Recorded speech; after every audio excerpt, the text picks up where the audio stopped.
안녕하십니까. 물류관리론 기출문제 해설을 하려고 합니다. 반갑습니다. 저는 김영민이고요. 대한민국의 물류인들을 너무나 좋아합니다. 그래서 저의 간절한 소망 중에 하나는 이 인강을 통해서 여러분들이 물류관리사를 준비하시는 분들이 많으신데 한 번 준비해가지고 그 해에 꼭 합격하시길 바랍니다. 봄부터 많이 준비하고 그 전부터 준비하시는 분들 계신데 올해 한 번에 올해는 연습 내년에 합격이 아니라 올해 무조건 합격 내년에는 휴가 떠나자. 자, 이러한 마음을 가지고 여러분들을 후원합니다. 여러분들에게 물류관리사 합격이라고 하는 것을 아주 적극적으로 제가 진짜 가능하다라고 하면 여러분들 일일이 가서 꼭 합격하시라고 내가 악수라도 좀 하고 싶은 그런 마음입니다. 이러한 강의를 통해서 기출문제 이런 것들을 통해서 여러분들 잘 정리하시고 때로는 요령까지 터득을 하셔서 좋은 결과 있으시기 바랍니다. 지금부터 여러분들께 이제 이 기출문제를 설명을 드리는데 때로는 정답을 알려드리기도 할 것이고요. 관련돼서 추가적으로 같이 한번 이런 거는 간단하게 한번 정리를 해보자 라고 하는 그런 얘기도 좀 할 것이고 경우에 따라서는 이런 문제는 공부를 하지 않고서도 맞출 수 있는 문제입니다 라고 하는 요령 이런 것도 좀 말씀드리려고 합니다. 왜냐하면 여러분들이 한 번에 한 해에 시험 합격하시도록요. 경우에 따라서는 어떤 해에는 합격률이 좀 내려가기도 하고요. 어떤 때는 합격률이 올라가기도 합니다. 그거에 관계없이 한 번에 합격하실 수 있도록 화이팅 합시다. 자, 1번 문제부터 한번 풀어보도록 합니다. 1번 문제를 딱 보려고 했더니 영어 안 좋아하시는 분들이 많으신데 영어가 꽤 많네요. 근데 다행인 건 딱 한글로 병기를 해줘서 참 다행입니다. 한번 보도록 합니다. CVO 첨단 화물 정보 시스템이라고도 표현하고 정보를 넣기도 하고 안 넣기도 합니다. 커머셜 비이클 오퍼레이터라고도 표현하는 경우도 있는데 요거에 하부 시스템으로 해당되는 것, 즉 CVO 안에 있는 내부 시스템을 2개를 고르라라고 했습니다. 여기서 5개 예시를 해줬지만은 그 중에서 2개만 찾으래요. 자, 한번 볼까요? 자, 우리는 지금 물류를 위한 운송입니다. 화물을 위한 운송입니다. 자, 딱 보니까 이 중에서 물류와 거리가 먼 거 뭐가 있나요? 모두 다 관련은 될 수는 있겠죠.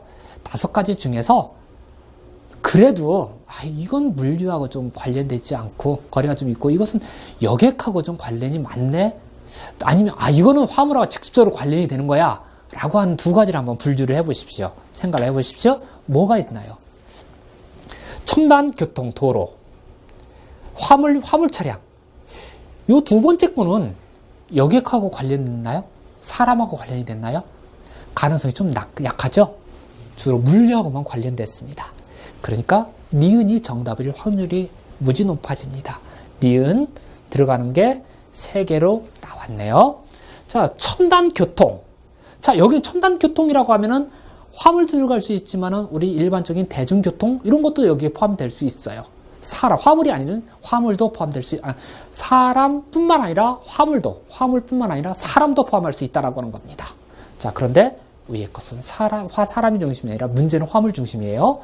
자, 네 번째, 위험물 차량 관리. 사람하고 위험물하고 같이 탄다. 이거는 일단 막지요. 물론 배년 같은 경우는 예외적으로 약간 들어갈 수 있겠지만, 자, 그러다 보니까 리을도 사람보다는 화물 쪽으로 초점이 맞춰진 겁니다. 자, 리을이 들어간 걸 찾아볼까요? 리을 이렇게 나오네요. 자, 5번째 미음 첨단 교통 쪽입니다.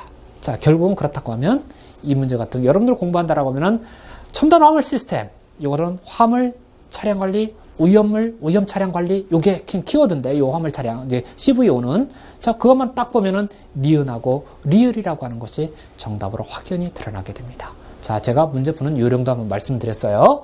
자, 그러다 보니까 정답은 결국은 4번 니은, 리을밖에 될 수가 없는데, 자, 여기다가 제가 CVO에 대해서 했습니다. 주초점은 화물 및 차량 관리 시스템입니다. 여기는 여객, 사람이 관련되지 않고 화물만 관련된 겁니다. 위험 차량 관리 시스템입니다. 차량군 관리, 수배송 알선, 화물 차량 자동 통관, 위험물 차량 관리, 위험 화물 관리, 군안 체계 관리. 이런 것들이 요 CVO 안에 포함된 하부 시스템입니다. 그렇죠? 여기서는 사람과 관련된 것은 없습니다.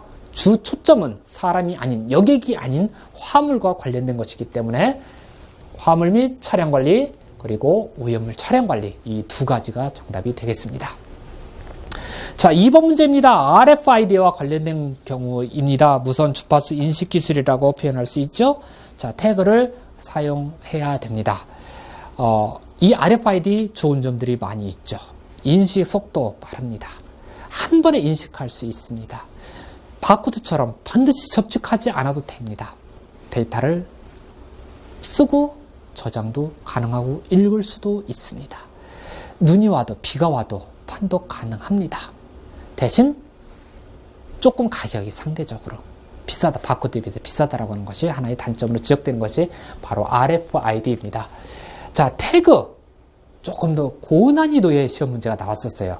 지금까지 예전 같은 경우는 이 문제가 출제되기 전에는 뭐 아주 간단한 문제 그런 정도가 나왔는데 이번에는 요 사용 주파수 대역과 관련된 그런 것들이 나와서 조금 난이도가 있는 문제였습니다.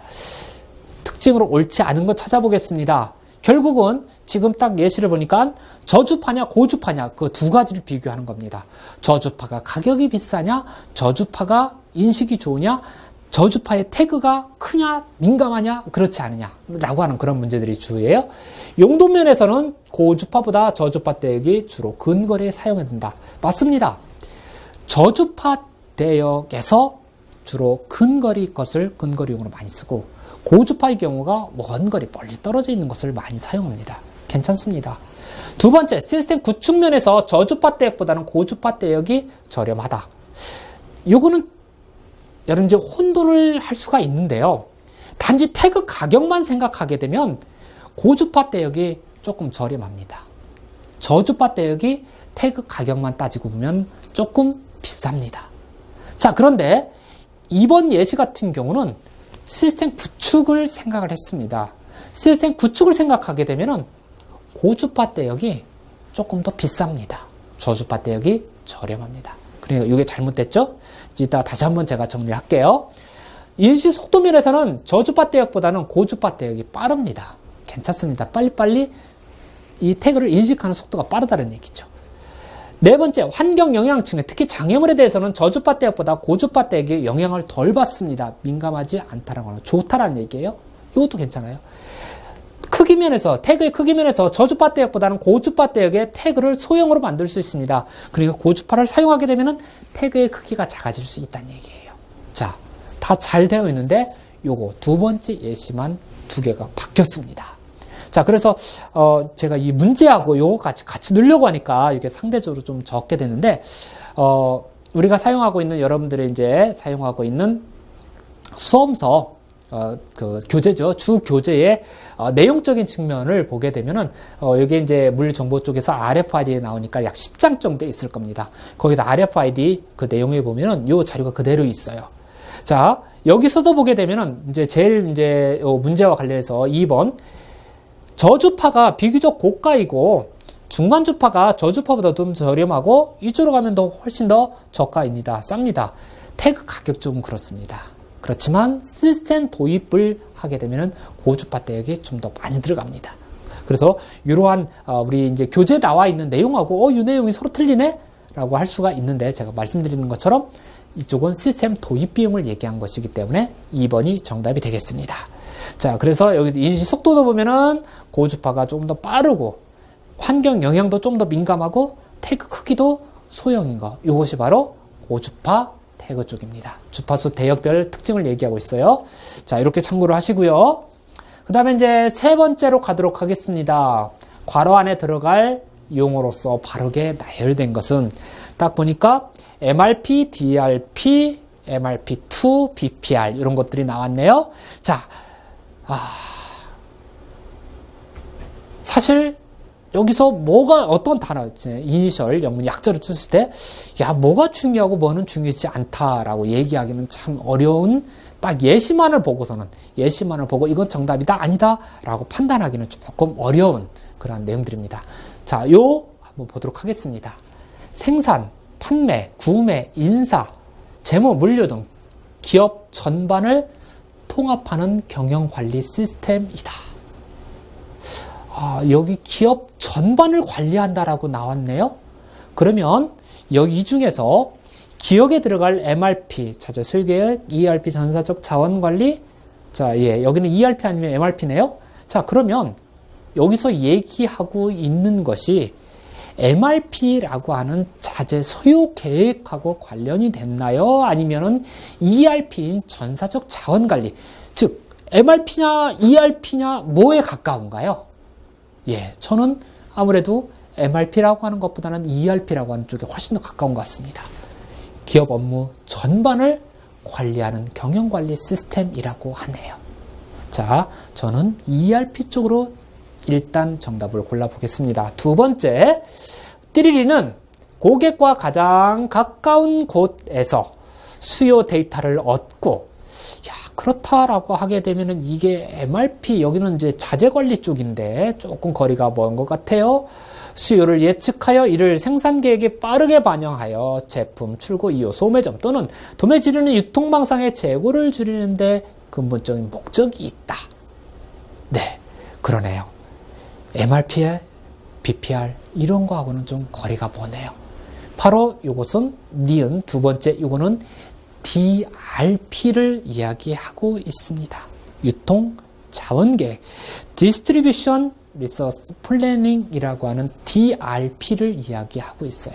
그러니까 앞쪽에는 전사적 자원관리를, 두 번째는 유통 자원관리를 이야기하고 있습니다. 결국은 ERP, DRP죠. 자, 정답은 2번이 되겠습니다. DRP 쪽도 시험 문제는 자주 나오는 그런 용어는 아니었었습니다. 자, 그래서 나머지 부분에서 정리를 했습니다. MRP는 최종 제품의 생산 계획에 따라서 원자재 조달에서 완제품의 완성에 이르기까지 필요한 부품 소유량을 관리하는 자재 소요 관리 시스템입니다. 그래서 결국은 부품 관리, 자재 관리, 뭐 이런 자재 조달 이런 얘기들이 나오게 되는 MRP 쪽에 가까운데 요거하고는 거리가 상당히 멀죠. 자, MRP2, MRP의 문제점, MRP의 좀 발전된 그러한 시스템이죠. MRP의 문제점 개선, 재무관리, 판매 주문관리 등 기능을 추가해서 만들어진 MRP보다 좀 더 발전된 그런 형태가 되겠습니다. BPR은 정보기술을 창의적으로 활용하고 기존 업무 프로세스를 혁신적으로 설계해서 고객 만족 내지는 내부 효율성을 극대화하기 위한 경영관리 기법입니다. 참고로 그냥 하고 넘어가겠습니다. 자, 다음 4번 문제입니다. 다음에 관한 설명이 무엇인가? CIM, 크로이스, 코티스, 크로이스, 카미스, 포트미스, 포트 MIS라고도 표현을 하고요. 야, 조금 생소한 용어들이 좀 나왔습니다. 한번 보겠습니다. 1996년부터 운영되어 온 철도 경영정보 시스템이다. 아유, 그럼 딱 나왔네요. 이 중에서 철도 경영 시스템이 뭔가요? 네, 아직 잘 감이 안 오신다고요? KLNet과 코리아 로지스틱 네트워크와 연계돼서 ERP로 운용이 되고 철도공사, 화주, 운송업체, 터미널 등이 서비스 대상이 된다.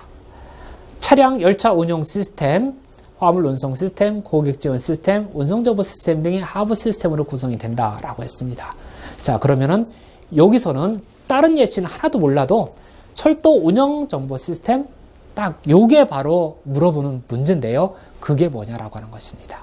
보통은 크로이스라고 하는 것이 바로 정답이 되겠습니다. 사실 이 철도 화물을 취급하시는 분이라고 하면 크로이스, 요즘에 엑스로이스로 바뀌었는데 이렇게 표현을 바로 이게 이제 철도공사에 근무하시거나 철도 화물을 취급하시는 분, 철도 정보 시스템을 쓰시는 분이라고 하면 크로이스, 엑스로이스라고 이렇게 표현이 바뀌었는데 요거를 바로 쉽게 맞추실 수 있을 텐데 그렇지 않으시는 분은 이게 뭐지? 라고 하는 생각이 드실 수 있을 것입니다. 예, 크로이스, 엑스로이스를 얘기하고 있습니다. 그래서 제가 다른 것까지 설명을 드리도록 하겠습니다.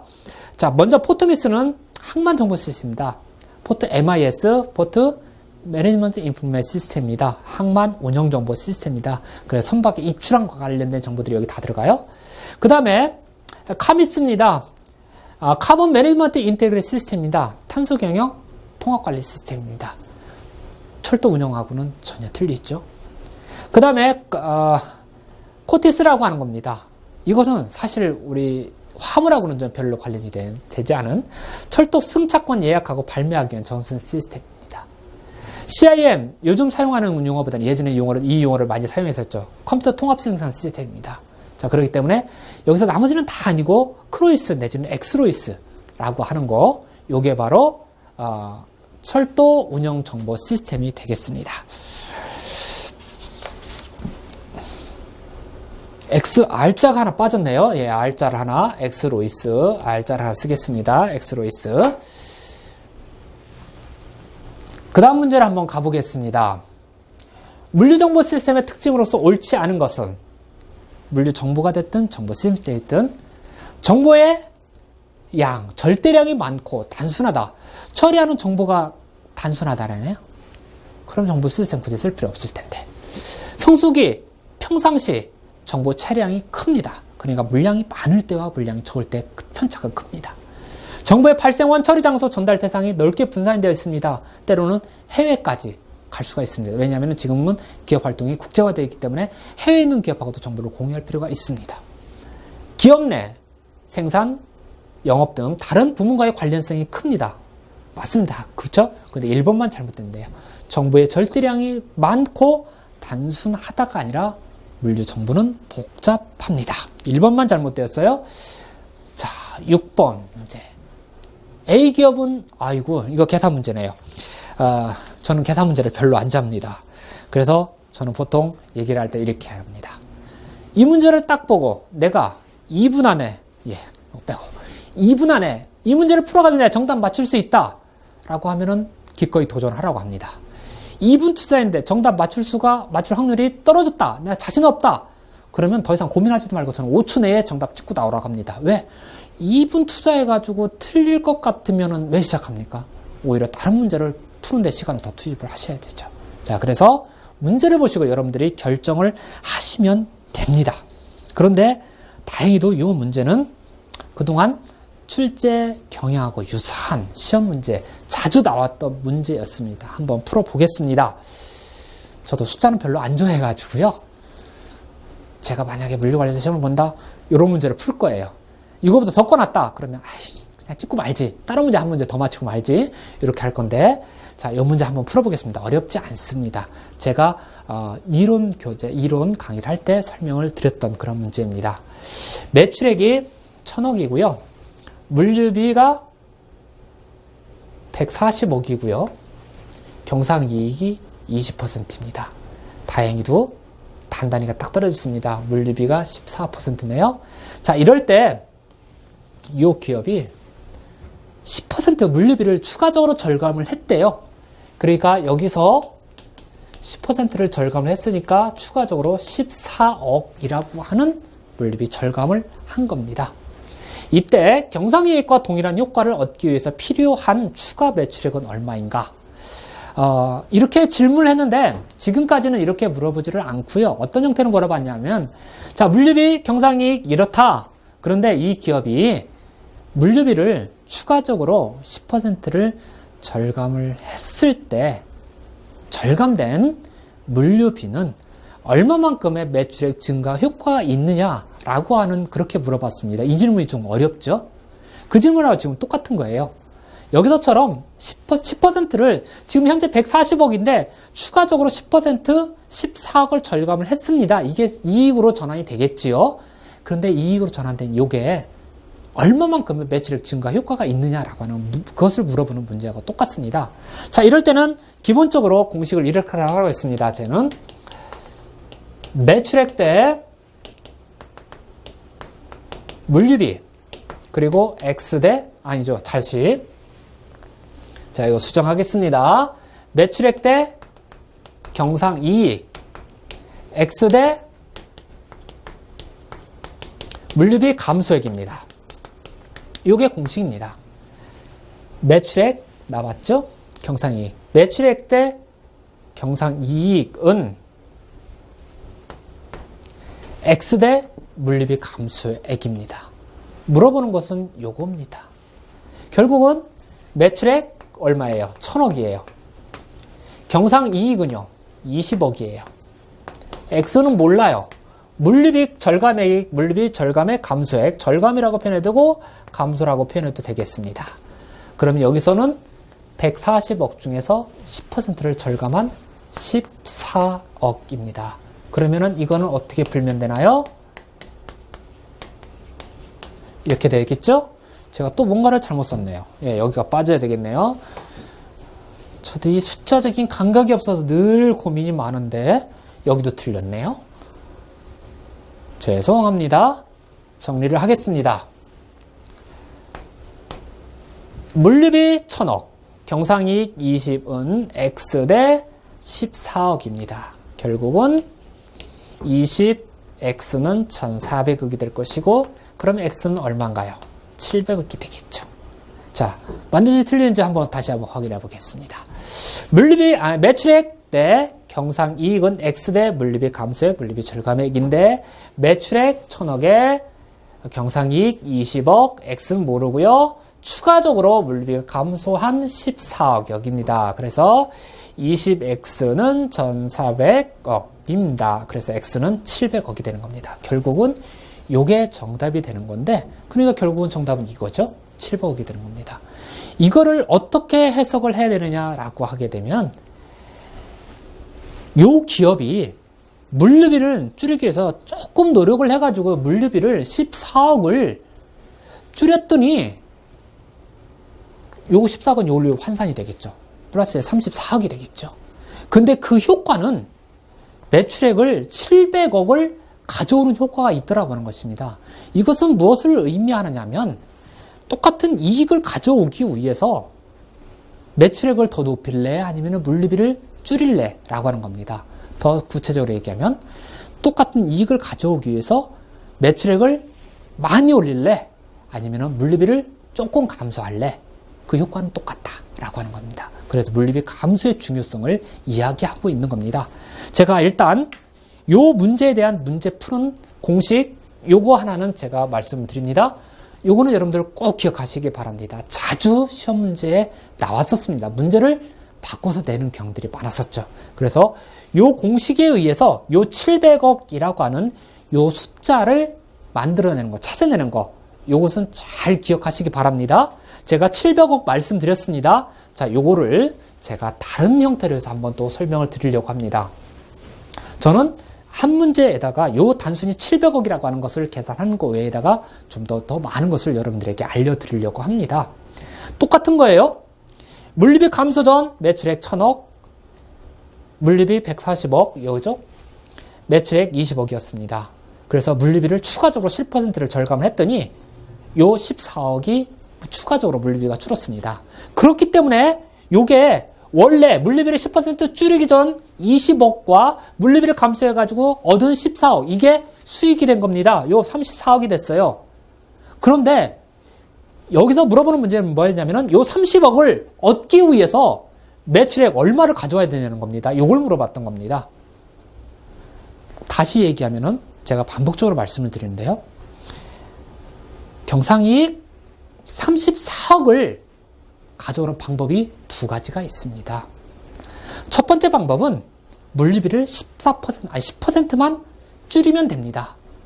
물리비 10% 줄였더니 14억이 줄어들었고, 그게 경상이익으로 가가지고 물리비 10% 감소를 통해서 경상이익 34억을 달성했습니다. 첫 번째 방법이에요.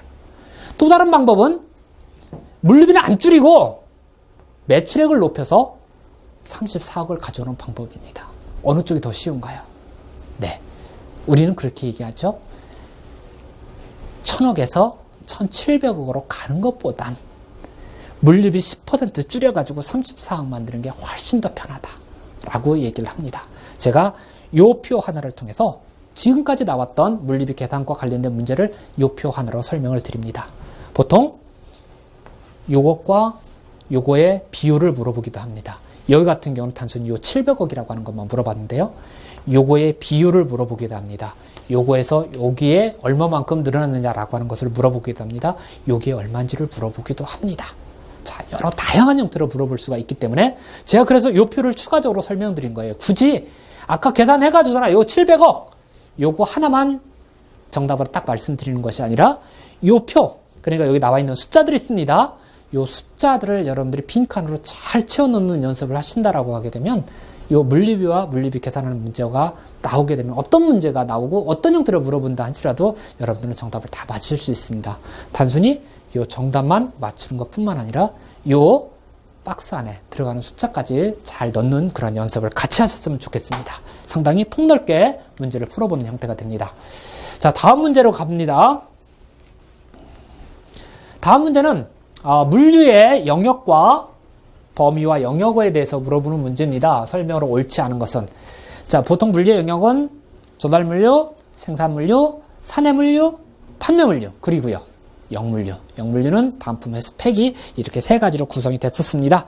자, 여기서 옳지 않은 것. 1번 판매물류는 공장, 물류센터에 출고돼서 고객이 인도될 때까지의 물류활동을 말한다. 괜찮습니다. 사내물류 이후에 등장했습니다. 조달물류는 원재료 조달의 생산량이 투입되기 전까지죠. 제조업체가 원재료와 기계, 자재 조달하기 위한 물류활동이고 여기서 도소매업자가 재판매를 하기 위해서 상품을 구매하는 것, 조달하는 것도 포함된다. 맞죠? 생산물류란 자재가 생산 공정에 투입되는 시점부터 제품이 생산 및 포장돼서 나올 때까지의 물류 활동을 말한다. 어떻습니까? 괜찮은가요? 틀린가요? 맞은가요? 네. 그럭저럭. 네 번째, 영물류는 폐기물류를 제외한 반품물류와 회수물류를 말한다. 어떻습니까? 맞습니까? 틀립니까? 영물류, 리버스물류가 두 가지네요? 맞아요? 틀려요? 노 코멘트. 사내물류는 생산 공정 내에서 이루어지는 물류 활동을 말한다. 네. 이것도 괜찮죠? 자, 틀린 거는 네 번째. 영물류, 리버스물류 표현하는 거죠. 세 가지로 반품, 회수, 폐기 세 가지로 구성이 됩니다. 그러니까 반품물류, 회수물류, 폐기물류까지 포함된다라고 이렇게 표현해야 됩니다. 그러니까 영물류는 폐기물류를 포함하여 반품물류와 회수물류를 말한다. 이렇게 하면 맞는 표현이 되겠죠. 자, 그래서 정답은 4번이 되겠습니다. 8번 문제입니다. 또 숫자가 나왔네요. 숫자. 예. 딱 보시고 나 이거 2분 안에 맞출 수 있어. 그러면은 도전을 하셔도 괜찮은데 2분 투자해서 내가 자신 없다. 그러면 과감하게 패스하셔도 다른 문제 맞추시면 됩니다. 한번 도전해 보도록 하지요. 아이고 이건 뭐 문제도 길어요. 지문도 길어요. 요 기출문제가 무지 혼란스럽게 만들었던 좀 불쾌한 문제이기도 합니다. 문제를 한번 일단 해석을 해보도록 하겠습니다. 어느 기업의 주차별 주말 재고량을 조사해봤더니 요거 같았습니다. 이게 한 화면에 들어가다 보니까 숫자가 조금 작아서 잘 보이실지 모르겠어요. 잘 유심히 보시기 바랍니다. 제품의 단가는 10,000원이고요. 이자율은 연 10%이네요. 그러면 월 1%입니다. 단위당 월간 재고 유지비는요. 제품 가격 5%이고요. 평균 재고는 월초 재고에다가 월말 재고로 해서 합한 것을 2로 나누래요. 그러니까 월초, 월말의 평균값이 되는 거네요. 이 경우 기업이 부담해야 될 8월 재고 부담 이자와 재고 부담 이자를 제외한 재고 유지 비용은 각각 얼마냐라고 물어봤습니다. 자, 이 문제에 함정이 있습니다. 아주 쉽게 넘어갈 수 있는 함정이 있습니다. 어떤 거냐면 이거예요. 8월이에요. 월초 월말 재고를 지금 평균 내라고 그랬네요. 그러면 딱 보면 8월 초 재고 여기 있네. 8월 말 어디서? 8월 말 재고 여기네. 어이구 그러면은 뭐 정말 너무 쉽죠? 그러면 두 개 더해서 나누기 2 하면 평균 재고가 나오고 그 다음에 거기다가 금액만 딱 단가만 곱해주면 되는데요. 함정이 여기에 있습니다. 8월이라고 하는 이것 때문에 이 문제를 푸셨던 분들 정말 많이 혼돈 틀리셨을 겁니다. 그런데 여기서는 8월이 기준이 아니라 8월 달에 대한 재고 부담 이자를 물어보는 8월 1개월의 의미입니다. 여기에서는. 자, 여기는 요걸 가야 됩니다. 7월 셋째 주와 8월 셋째 주 여기로 가야 됩니다. 그래서 많은 분들이 틀리셨을 겁니다. 월초 월말 제가 계산할 때 기본적인 공식을 제가 제시를 해줬는데요. 재고 부담 이자는 재고 평균 잔액 곱하기 이자율이고요. 그 다음에 재고 평균 잔액 월초 월말 평균 내가지고 단가를 곱하면 되는데 많은 분들이 200 더하기 250을 평균 내서 거기다가 곱해준 금액으로 많이 계산했을 겁니다. 그게 정말 큰 함정. 저도 처음 문제 풀 때요. 그렇게 풀었어요. 그랬더니 정답도 딱 나오더라고요. 나중에 확인해 보니까 이게 아니네? 라고 왜 그렇지? 라고 해서 문제를 다시 보니까 아, 그렇구나 라고 하는 생각이 들었어요. 저도 함정에 빠졌거든요. 그래서 이런 경우는 요게 아니다 라고 하는 겁니다.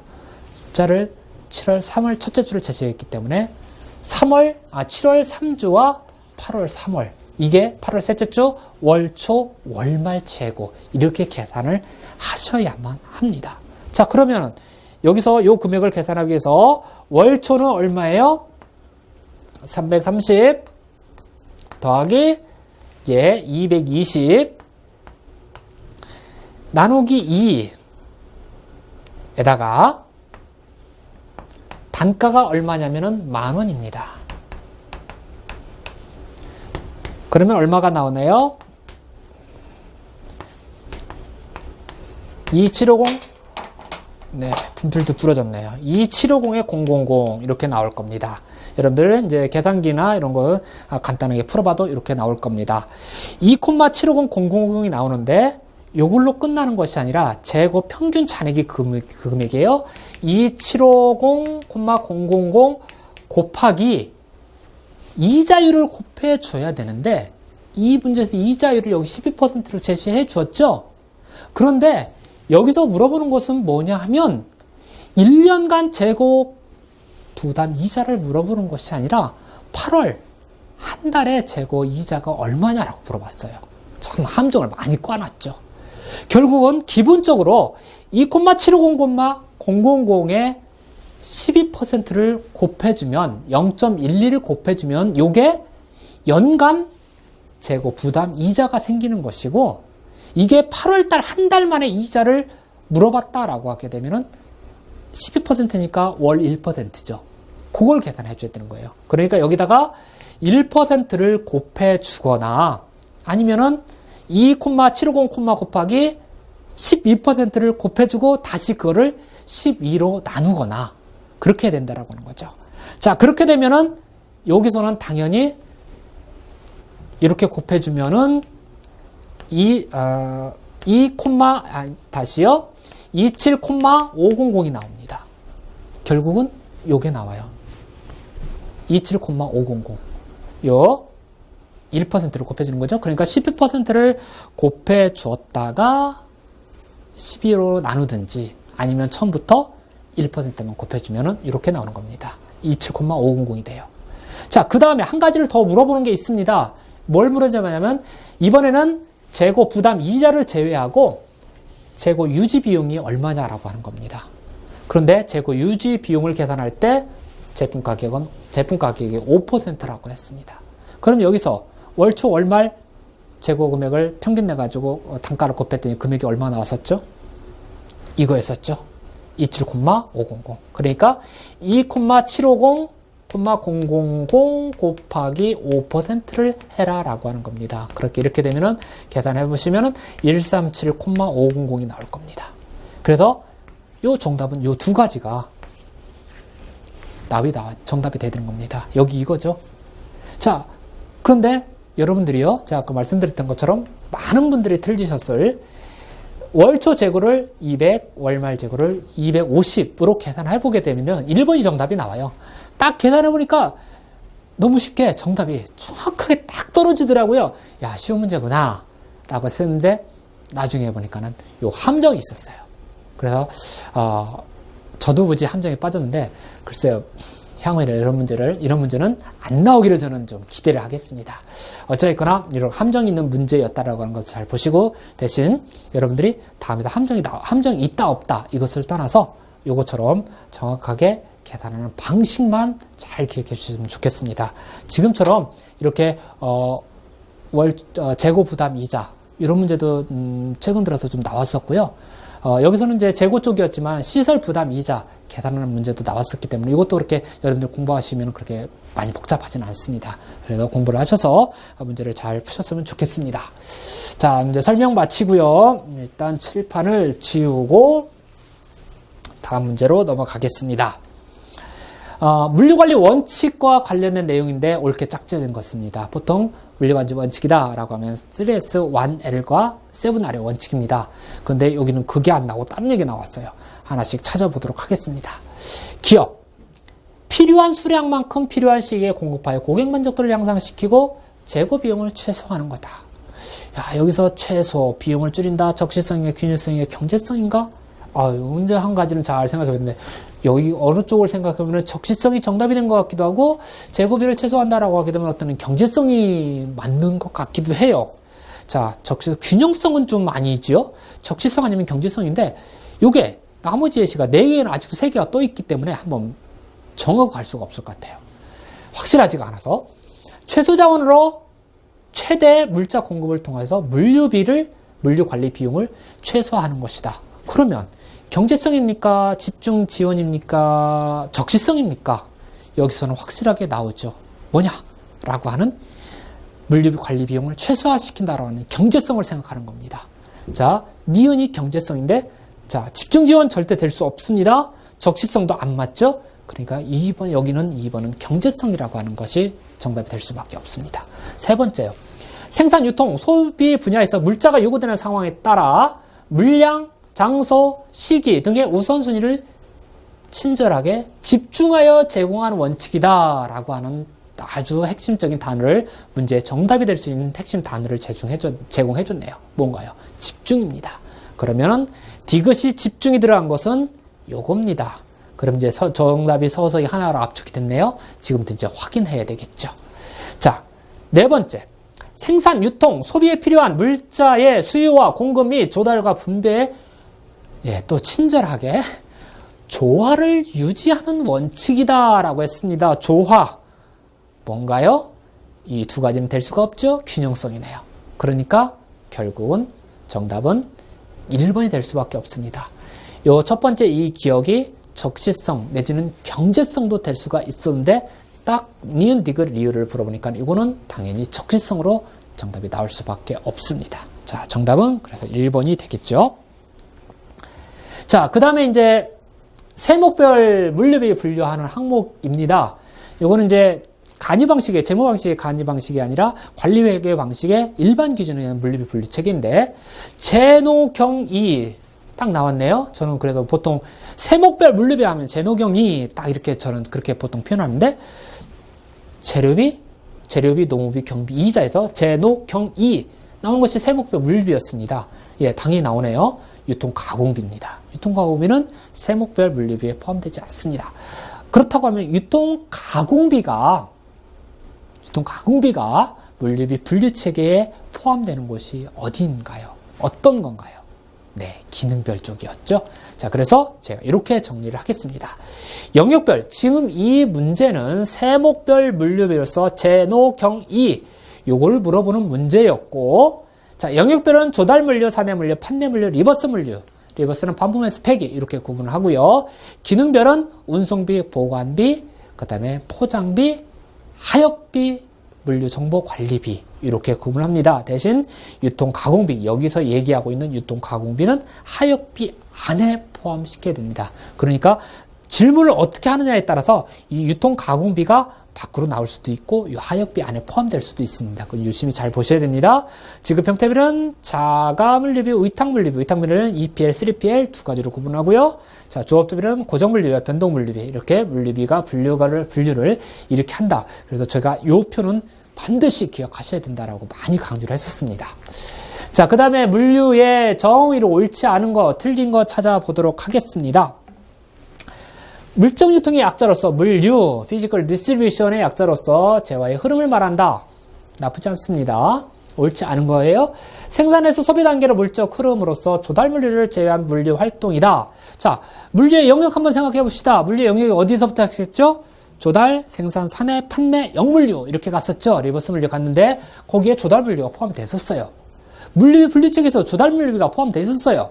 근데 물류는 이 조달은 물류에 포함이 안 된다고요? 네, 잘못되었네요. 네, 이게 틀렸어요. 운송, 포장, 보관, 하역 등 활동을 종합적으로, 여기 부문적으로가 아닙니다. 부문적으로 나오면 이거 틀린 표현이에요. 종합적으로 이렇게 통제하는 것이다. 병참이라는 군사 용어에서 유래되어서 구매, 생산, 판매가 통합된 물류 개념을 로지스티스라고도 한다. 다섯 번째, 공급자로부터 최종 소비자가 이르는 유통 채널의 전체 흐름, 부분이 흐름이 아니고 전체 흐름, 통합적, 부분적이 아니라 전체적으로 관리하는 것을 말한다. 네, 다 맞는 표현, 두 번째만 잘못되었습니다. 자, 다음 12번입니다. 물리의 기능을 설명한 건데 옳지 않은 거 찾아보겠습니다. 물리의 기능은 장소적 효용을 창출하는 운송, 시간적 효용을 창출하는 보관, 포장, 하역 이런 것들입니다. 자, 첫 번째, 고객에게 제품을 공급하여 수요를 창출한다. 맞습니까? 수요를 창출시키기도 하고 또 이미 발생한 수요를 충족시켜 주기도 합니다. 두 번째, 물류 서비스의 차별화를 통해서 수요를 증대시킨다. 괜찮죠? 운송활동으로 제품의 품질을 향상시킨다. 괜찮지요? 생산과 소비의 수량 불일치를 완화시킨다. 이것도 괜찮고요. 보관 및 수송 비용의 절감으로 원가를 낮춘다. 물류비를 낮춘다. 보관비가 내려가고 수송비가 내려가게 되면 원가도 낮출 수 있다. 맞나요? 네, 맞죠? 틀리지 않습니다. 그럼 정답은 뭔가요? 제가 막 넘어갔어요. 네. 운송활동을 통해서 제품의 품질을 향상시킨다? 유지시켜줄 수는 있겠지만은 이 운송이라고 하는 것은 한 장소에서 또 다른 장소로 물리적으로 이동을 시켜주는 겁니다. 생산된 장소, 소비된 장소, 격차, 갭이 있습니다. 요거를 해결해 줍니다. 운송이라고 하는 것을 통해서. 그래서 장소적인 효용을 창출한다.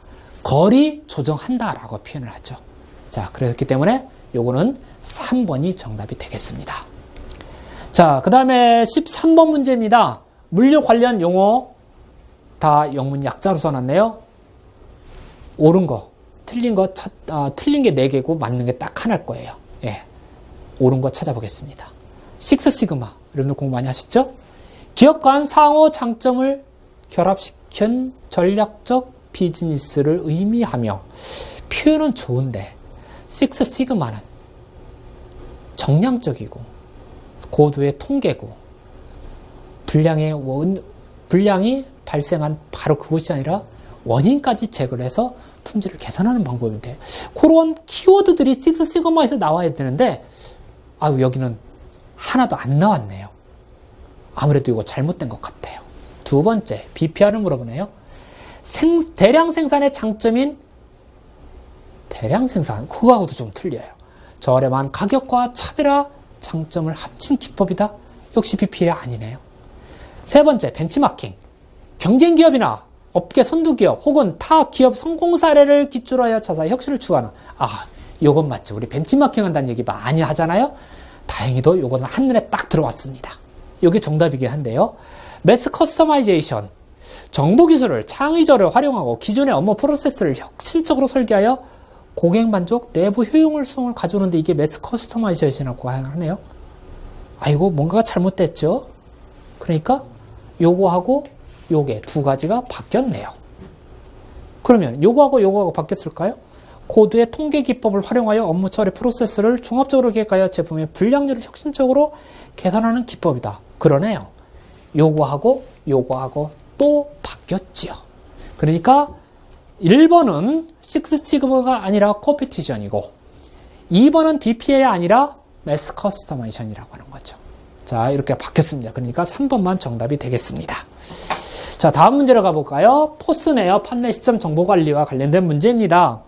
이거는 생산 시점에서 정보를 얻는 것이 아니라 고객에게 물건을 팔 때, 즉 캐셔가 바코드를 띡띡 찍을 때마다 계산 정확하게 하고 빠르게 하는 것 같지만은 여기서 얻은 정보를 통해서 많은 일들을 할 수 있죠.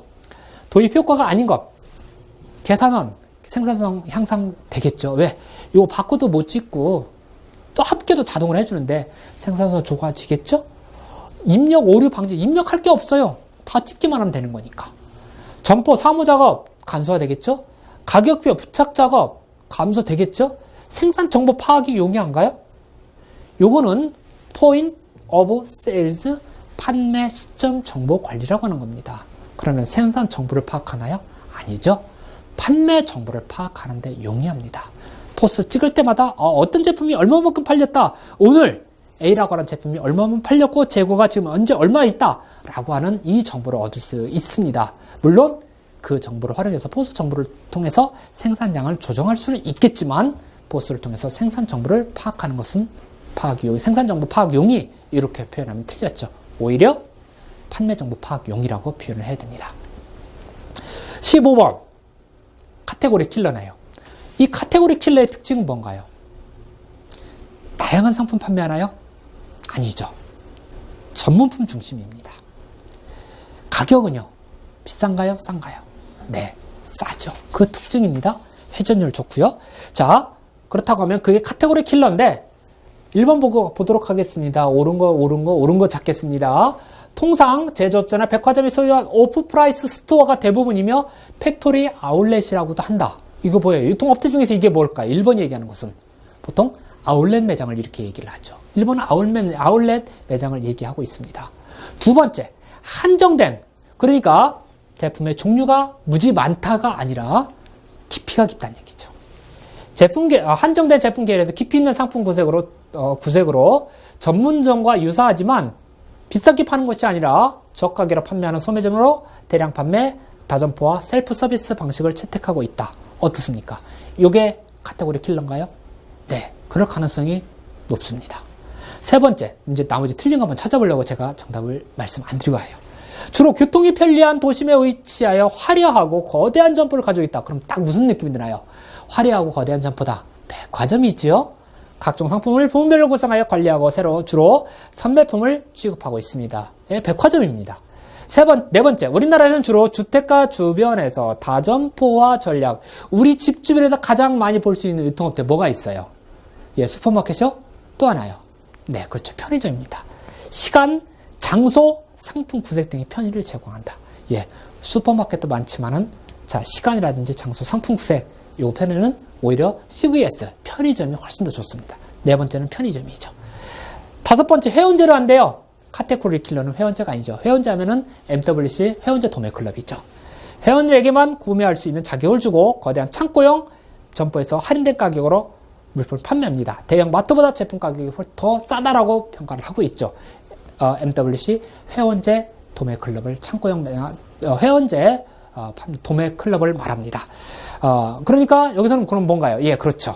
정답은 2번. 이게 바로 카테고리 킬러가 되겠습니다. 16번. 숫자네요. 계산 문제네요. 계산 문제 왜 이렇게 많이 나오죠? 예. 그래도 한번 풀어보겠습니다.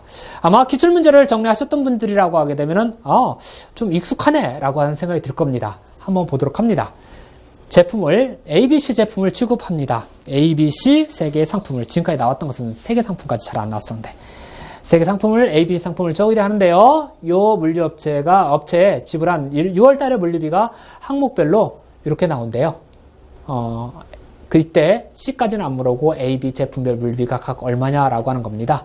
그렇다라고 하면은 최종적인 우리가 계산해야 될 문제는 뭐냐면 A 제품을 취급할 때 하역비, 운송비, 보관비, 기타 물비가 얼마인지, B, C 제품에서 각각의 물비가 얼마인지, 자, 그렇게 해서 다 더했을 때 토탈 물비가 얼마인지를 최종적으로 우리가 결과값으로 얻어야만 합니다. 자, 물리비 배분 문제인데요. 하역비가 2천만 원이래요. 즉 하역 건수 200, 300, 500 약 10,000건.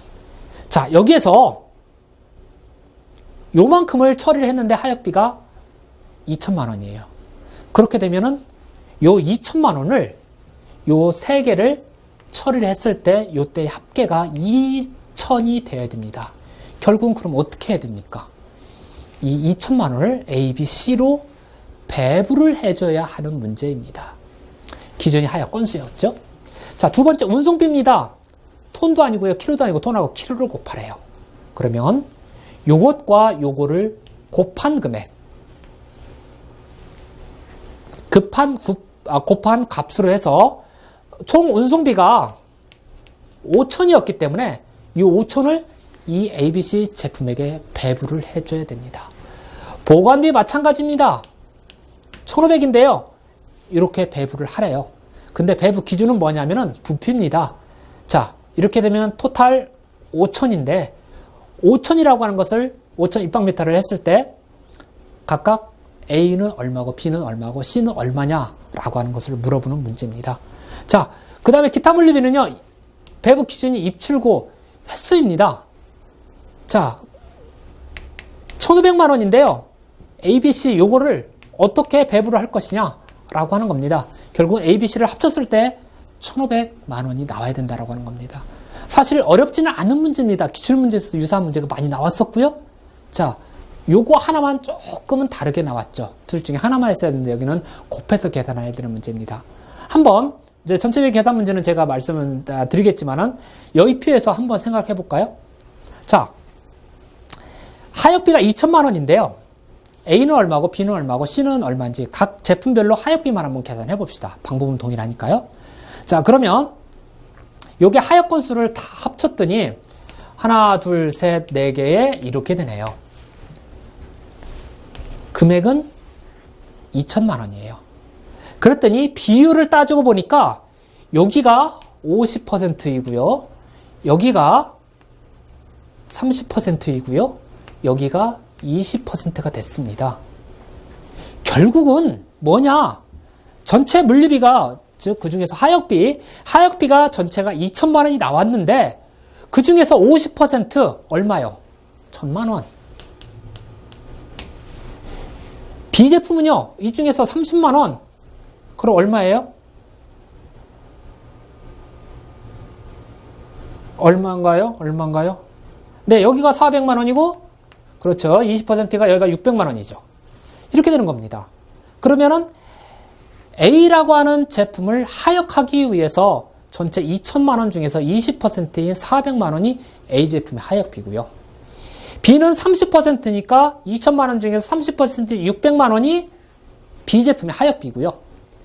C 제품은 2천만 원 중에서 50%인 1,000만 원이 C 제품의 하역비라고 하는 겁니다. 배부하는 이 비율을 이렇게 따진 겁니다. 마찬가지예요. 여기서도요. A 제품이 몇 퍼센트인가 몇 퍼센트인가 계산하기 좋게 여기가 20%, 40% 이런 형태가 되네요. 이런 형태로 물류비를 계산하라고 하는 겁니다. 요거를 제가 일일이 다 여기서 계산하지 않고 이 표 하나로 맞춰왔습니다. 제가 말씀드린 대로 하역비가 2천만 원입니다. 여기 2천만 원이요. 자, 그런데 요걸 형태로 해서 하역 건수로 해서 비율, 취급 빈도를 따졌더니 여기가 20%, 30%, 50%입니다. 그러니까 2천만 원에 20%는 400만 원, 30%는 600만 원, 50%는 1,000만 원. 요게 하역비입니다. 보관비는요. 보관비는 부피를 따지라고 운송비가 나왔네요. 운송비는 네, 제가 약간 그림을 바꿨더니 위치가 좀 바뀌었어요.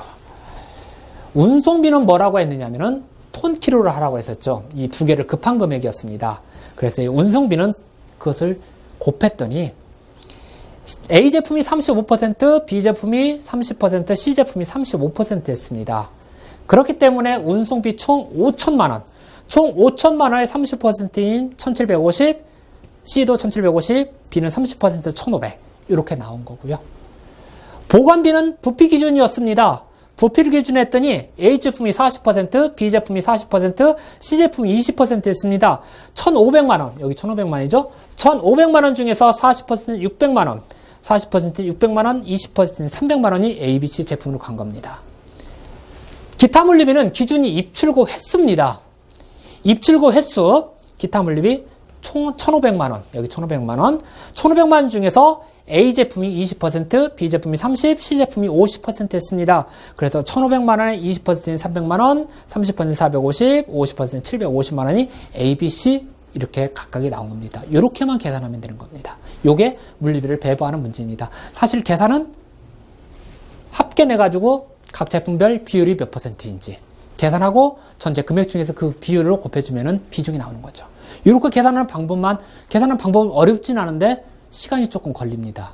그렇기 때문에 내가 이 문제 풀 건가 말 건가는 잘 기억하시고요. 결국은 여기서 정답을 고른다라고 하게 되면은 A 제품은 400, 1750, 600, 300을 더하면은 3,050이 될 것이고 B는 600, 1500, 600, 450을 더한 3,250 요게 정답이 될 겁니다. 그러면 결국 정답은 몇 번인가요? 3,050, 3,150 그러니까 요게 정답이 되는 거죠. 1번이 정답이 되는 거예요.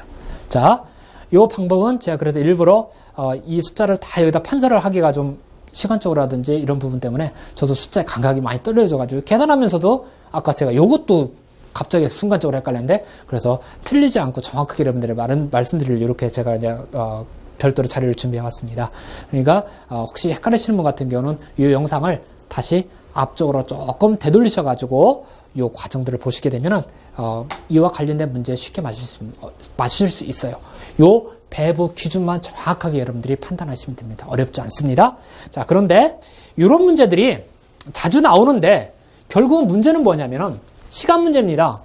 내가 시간 투자해가 이 문제 맞출 수 있느냐 없느냐 그건 여러분들이 판단하셔야 돼요. 2분 투자해서 내가 못 맞춘다 시작하지 말라고 그랬어요. 저는 그렇게 얘기합니다. 자, 그런데 2분 투자해서 정확하게 맞출 수 있다 그러면은 다른 문제를 푸시고 요 문제 풀까 말 건가 그때 결정하셔야 돼요. 괜히 이거 한 문제 풀어서 몇 분 투자해가지고서나 다른 문제 푸는데 쫓기는 것은 그렇게 바람직하지는 않습니다. 자, 10번 문제로 갈까요? 기업의 구매 관리에 대한 설명을 옳지 않은 것은 1번 구매의 아웃소싱이 증가하면서 내부 고객 만족에 대한 중요성이 증가되고 있다. 중요성이 증가되고 있죠. 자, 구매는 기업의 다른 기능이 마케팅, 생산, 엔지니어링, 재무와는 독립된 기능을 수행해야 된다. 뭐 표현이 조금 이상한 데는 있는 것 같은데 최적의 공급자를 선정, 개발 및 유지해야 된다. 잘 표현했어요. 구매 과정을 효율적이고 효과적이게 관리해야 된다. 당연하죠? 기업의 전략과 일치하는 구매 전략을 개발해야 된다. 당연한 거죠? 자, 그럼 틀린 것은 뭐가 있어요? 네, 2번이 잘못됐네요. 요 독립적이라고 하는 단어. 요 단어가 나오게 되면은 저는 항상 강조했습니다. 독립적이다. 부문적이다. 기능적이다. 자, 이런 단어들이 나오면 다 거의 다 틀릴 확률이 높다라고 했습니다. 지금은 부문별, 독립적으로 관리를 하는 것이 아니라 전사적인 차원에서 기능별이 아니라 전체적인 차원에서 관리를 해야만 합니다. 그러니까 2번이 잘못됐습니다. 자, 다음 18번 문제. 제품 수명주기. 이것도 참 시험 문제에 자주 나왔습니다.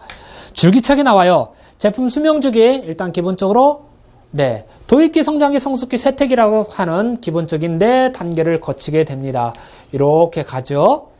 가는데 보통 소멸기는 좀 안 넣기도 하는데 공식적으로는 보통 학문적으로 하면은 요 소멸기를 제외한 위에 쇠퇴기까지 이렇게 합니다. 자, 도입기 갔다 성장기 갔다가 도입기 갔다 성숙기 갔다 성장기 갔다가 마지막 쇠퇴기를 가는 이런 4단계를 거치게 되는데 워낙 자주 나왔기 때문에 이번에도 물어보는 방식만 바꿨어요. 자, 매출이 체감적으로 증가해서 안정된 상태를 유지한대요. 안정된 상태를 한다라고 하는 것은 증가는 하는데 체감적이기 때문에 기울기는 아주 가파르진 않아요. 그러나 매출은 올라가요. 안정된 상태래요. 이 4단계 중에서 가장 안정적인 단계가 어딘가요? 여기는 불확실하죠. 여기는 판매량이 급증하네요. 여기는 판매량이 줄어드네요. 여기가 제일 안정적이지 않습니까? 성숙기가. 자, 과잉 생산 능력에 의해서 경쟁이 심화되는 단계로 고객별 차별화된 물류 서비스가 필요하다. 포인트는 여기 있습니다. 이 문제를 맞출 수 있는 핵심 키워드는 여기에 있습니다. 자, 여기도 되겠지만은 먼저 키워드는 여기입니다. 자, 고객별로 차별화 전략, 차별화된 물류 서비스가 필요해. 왜? 경쟁자들이 더 많이 들어가기 때문에. 그렇다면 그 제품이 잘 팔리고 있어서 경쟁에다 등장했다는 얘기예요. 그러면 어디예요? 당연히 이 성숙기로 와야 되는 겁니다. 자, 여기다가 그냥 핵심 키워드만 제가 다시 한번 넣습니다. 도입기, 높은 수준의 재과용성, 물류 서비스에 대한 유연성이 필요한 시기입니다. 성장기, 판매량이 급증할 때죠. 자, 기울기가 가장 가파른 때입니다. 비용과 서비스의 상충관계를 고려할 시기입니다. 성숙기입니다. 차별에 대한 물류 서비스가 필요해요. 재고 거점도 가장 많은 시기입니다. 네 번째, 쇠퇴기입니다. 이제는 판매량이 줄어들기 시작합니다. 위험 최소화 전략, 그리고 재고를 집약할. 그러니까 성숙기에서 워낙 많이 팔리기 때문에 재고를 전국에서 쫙 깔아놨다가 이제는 쇠퇴로 가기 때문에 이 재고를 줄여서 관리를 해야 된다라고 하는 것입니다. 그래서 정답은 성숙기가 되겠습니다. 자, 19번 문제로 갑니다. 물류 고객 서비스. 여기서는 그렇다고 하면 거래 전, 거래 시, 거래 후 서비스 요소를 생각해야 되는 겁니다. 자, 기업과 니은티가 각각 어디냐라고 하는 거를 물어보는 거네요. 자, 그러면은 자, 보면서 헷갈린다. 거래 전인지, 거래 중인지, 거래 후인지 잘 모른다라고 하면 하다가 확실한 것부터 찾아보겠습니다. 첫 번째, 고객이 인도하는데 직접 관련된 서비스 요소로 제품이라든지 신뢰도, 배달에 대한 신뢰도가 중요해요. 제품에 대한 신뢰도, 그리고 이 제품이 제대로 배달 배송될 것인가 신뢰도. 이거는 그러면 거래가 이루어지기 전에가 중요한 건가요? 아니면 거래 이루어질 때 중요한가요? 아니면 다 판매가 된 다음에 중요한 서비스 요소인가요? 예, 저는 그 중에 가운데일 것 같습니다. 내가 물건을 사는 사람 입장에는 이 제품 믿을 수 있을까 없을까? 안 믿으면 사지 말아야죠. 못 믿으면 사지 말아야죠. 나한테 제대로 갖다 줄 수 있을까? 못 믿겠네. 그럼 다른 데 가야죠. 두 번째, 저는 거래가 이루어지는 중이라고 말씀드렸고 정답은 얘기하지 않았습니다. 두 번째, 고객 서비스에 대한 기업의 정책이네요. 여기는 포인트가, 키워드가 정책이에요. 기업에 대한 고객의 인식, 고객의 총체적인 만족에 상당한 영향을 미칠 수 있다. 그 기업이 고객에 대한 정책을 어떻게 가지고 있느냐, 이게 중요하대요. 그러면 거래가 이루어지기 전인가요? 거래가 이루어지는 중인가요? 거래가 이루어진 다음인가요? 네, 저는 정책 같은 거라면 거래가 이루어지기 전이라고 얘기할 수 있을 것 같아요. 자, 세 번째, 일반적으로 제품 보증, 부품 수리, 고객 불만, 클레임 이런 것들이네요. 제품 교환이 있네요. 이건 뭐예요? 딱 답이 나왔죠. 이건 뭐예요? 거래 후죠. 거래 후 잘 교환해 줄 건가 안 해줄 건가? AS 잘 해주나? 자, 내가 클레임을 제기했는데 이거 잘 해결해 주는가 안 하는가? 부품 공급 잘 되는가? 이런 것들은 거래가 이루어진 후에요. 요거는요, 거래 시, 거래 시가 아니죠. 거래 시는 거래가 이루어지는 중이니까 이건 거래가 이루어지기 전이죠. 요거는요, 거래가 이루어지는 경우입니다. 거래가 이루어지는 중입니다. 자, 그러면 시, 전, 후입니다. 그럼 시, 전, 후면은 여기가 정답이 되나요? 네, 그렇죠. 4번이 정답이 되는 겁니다. 이런 것도 여러분들 문제를 푸실 때 요령은 좀 헷갈린다. 그러면 일단 여지로 놔주세요. 저처럼. 그리고 이건 확실해 하면은 그게 후면은요, 디귿이 후인 게 어디 있어요? 여기하고 이거 두 개밖에 없잖아요. 그렇게 되면은 내가 모른다 하더라도, 정확하게 모른다 하더라도 정답을 찍을 때 이것을 찍을 것이 아니라 이 둘 중에 하나 찍어야 돼요. 그러면은 확률은 50%예요. 둘 중에 하나 뭐 아니면 더죠? 자, 이렇게 되면은 다른 문제도 이처럼 적용하게 되면 모르는 문제 하나들은 여러분 정답 찍을 수 있는 확률이 상당히 높아지는 겁니다. 자, 그래서 이 부분도 제가 간략하게 정리를 해왔습니다. 거래가 이루어지기 전 회사의 명시적인 회사 정책, 고객 평가, 조직, 시스템의 유연성, 기술적인 서비스 이런 부분들이 중요하고요. 재고 품질 수준이나 빼고도 이용 가능성, 주문적 요소들, 이제 시간 아까 같은 그런 것들도 중요하겠죠. 환적, 좀 편리성, 제품 대체성. 거래가 이루어진 후는 설치나 보증, 변경, 수리, 부품 공급, 제품 추적, 클레임, 불만, 포장, 수리 도중에 제품의 일시적인 대체, 뭐 이런 것들이 거래가 이루어진 후에 중요한 고객 서비스 요소가 되겠습니다. 자, 20분 문제입니다. 물류관리 전략의 수립 단계로서 순서대로 나열한 것. 자, 이러한 순서와 관련된 문제들이 나오게 되면은 저는 그렇게 강조를 했습니다. 처음과 끝.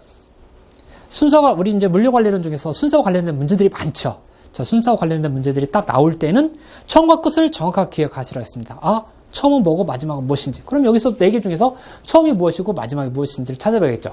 물류관리 전략 수립 단계, 소비자의 니즈, 필요, 수량, 시기, 요구하는 제품 디자인, 품질, 가격 등을 분석하고 예측한다. 이거 제일 먼저 이거부터 할까요? 맨 마지막에 할까요? 자, 관련 산업, 업계, 경쟁사, 자사, 물류환경, 하드웨어, 소프트웨어, 기술 변경 이러한 것들을 분석한다. 환경 분석 이런 것들이네요. 이런 것들은 좀 앞쪽에서 이루어져야 될 부분들이죠. 물류관리 전략에 따라서 시스템을 운영하고 성과 측정을 해서 이를 기업의 경영 전략에 다시 반영한다. 피드백의 과정이 이루어지네요. 뭔가를 한 다음에 실질적으로 운영 시스템을 돌려봤습니다. 자, 처음에 목표했던 성과가 나올 수도 있고 안 나올 수도 있고 나오면 좋은 거고 안 나오면 다시 피드백을 통해서 시스템을 개선을 해야 될 겁니다. 그럼 이런 것은 후반부에 이루어지겠죠. 자, 제품 설계, 제품 개발, 그리고 원자재 부품 조달 생산, 조립, 일정, 재고관리, 운송, 소비자에게 인도될 때까지 활동을 계획하고 필요한 여러 가지 자원을 검토한다. 자, 그렇습니다. 자, 그럼 여기서 맨 마지막에 해야 될 것은 뭔가요? 물류관리 전략을 수립했습니다. 맨 마지막은요. 자, 어떤 과정을 통해서 전략이 딱 만들어졌습니다. 이 전략을 실행을 했더니 성과가 나오는지 안 나오는지 평가를 해야 되겠죠. 잘 나왔습니다. 그럼 잘한 거예요. 못했습니다. 그러면 전략 수립이 잘못됐잖아요. 고쳐야 되잖아요. 그런 과정들이 이루어지는 게 어디 있어요? 여기 있지 않습니까?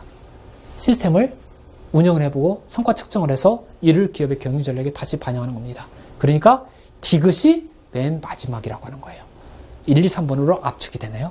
자, 그러면 디귿을 제외하고 기억, 니은, 리을 중에서 제일 먼저 해야 될 것은 뭘까요? 자, 소비자의 기호를 파악할까요? 아니면 제품 이런 설계를 먼저 만들까요? 아니면 환경 분석, 법규 이런 것들을 먼저 분석을 할까요? 당연하죠. 이거부터 하셔야죠. 자, 우리가 처하고 있는 환경은 어떤가? 경쟁사들은 어떤 전략을 가지고 있는가? 요즘 우리 업태는 어떠한가?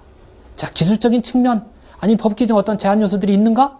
자, 이러한 먼저 거시적인, 미시적인 환경은 분석을 한 다음에, 그리고 소비자가 뭘 원하는지를 찾고, 그 니즈를 충족시켜주기 위해서 전략 시스템을 개발을 하고, 실질적으로 운영을 해보고 평가를 통해서 이밸루에이션, 성과 측정을 통해서 개선할 여지가 있다라고 하면은 다시 경영 전략에 반영을 해야 되겠죠. 그러니까 그러면 정답은 뭔가요? 3번으로 가나요? 네. 니은 기억, 리을 디귿 이런 형태로 가겠습니다. 정답은 3번이 되겠습니다. 자, 다음 문제를 풀려고 했더니 끝났네요. 네, 수고하셨습니다.